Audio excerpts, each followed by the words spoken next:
Rabbi Leo Jung told his successor at the Jewish Center, Rabbi Norman Lamm, that there are two words never to expect to hear in the rabbinate. Thank you. Now, this may sound like the cynical thoughts of a rabbi after many decades in his career, but there's actually a profound truth to it. Right now, gratitude is very popular. People talk about having an attitude of gratitude, and this is one of the insights of positive psychology, that the more gratitude you have, the happier you are. But there is a great difference between gratitude for and gratitude to. Having gratitude for a beautiful morning, or a great cup of coffee, or some good news is very different than having gratitude to someone for having helped you. Rav Yitzchak Hutner explains that the Hebrew word for thanks, hoda'ah, is the same word as the word for confession or admission.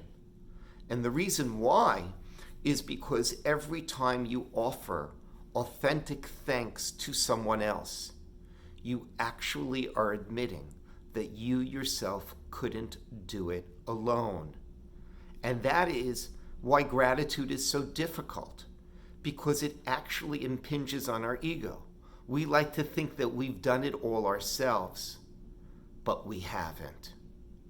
Indeed, if you look at the prayer book, the Birkat HaMazon, the prayer that we offer after the meals, it not only thanks God for the meal, but for our very lives and our very freedom. It recognizes that after the meal, you need to offer gratitude to recognize how little in our lives we do ourselves. One of the great examples of gratitude is the Maharsha, the great rabbi who lived at the beginning of the 17th century.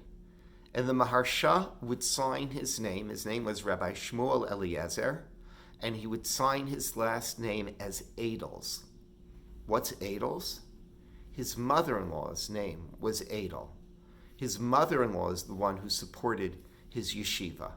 And even though he was perhaps the greatest rabbi of his era, and even though it was his mother-in-law, he was offering gratitude to her, and he was signing as his last name Adels. It would be remarkable if that happened today. It certainly was remarkable in the 17th century. And it is a reminder that all of us have to offer gratitude to, even though it's difficult, because gratitude to is very often the truth.